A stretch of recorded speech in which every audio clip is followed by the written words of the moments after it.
एक खूप मोठी नदी होती। त्या नदीच्या किनाऱ्यावर बिळं करून खेकडे राहत असतात। एकदा एक खेकडा नदीच्या किनाऱ्यावरून चालला होता। किनाऱ्यावरील माती ओली असल्यामुळे खेकडा जसा जसा पुढे जायचा तशा मागे त्याच्या पायाच्या खुणा उमटायच्या। त्याच्या पायाच्या खुणा त्याला सुंदर अशा नक्षीसारख्या दिसायच्या। ते पाहून खेकड्याला खूपच भारी वाटायचं आणि तो खुश व्हायचा। तो जसा जसा पुढे जायचा तसा तसा मागे वळून पाहायचा आणि नक्षी बघून खुश व्हायचा। इतक्यात नदीतून एक लाट आली आणि त्याच्या पायाच्या खुणा नाहीशा झाल्या।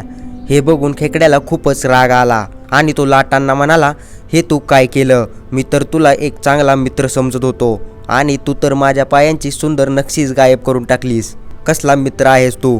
खेकड्याचं बोलणं ऐकून लाट त्याला म्हणाली, मागे बघ, पाठीमागून मासेमारी येत आहेत आणि ते पायाच्या खुणा बघूनच खेकडे पकडत आहेत। मित्रा, तुला त्यांनी पकडू नये म्हणून मी तुझ्या पायाच्या खुणा पुसून टाकल्या।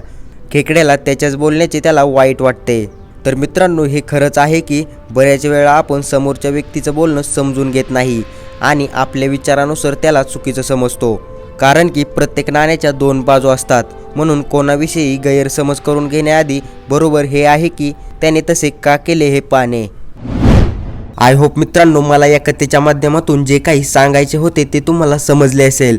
तर मित्रांनो, व्हिडिओ कसा वाटला, काय वाटला कॉमेंट्समध्ये जरूर सांगा। आणि अशाच आपल्या मराठी भाषेतून नवनवीन प्रेरणादायी कथा पाहण्यासाठी आपल्या इझी मोटिवेशन स्टोरी या यूट्यूब चॅनलला सबस्क्राईब करा आणि नवनवीन व्हिडिओची नोटिफिकेशन सर्वात आधी येण्यासाठी बेल आयकॉन प्रेस करा। तर चला भेटूया पुढच्या एका नवीन भन्नाट अशा व्हिडिओमध्ये। तोपर्यंत धन्यवाद।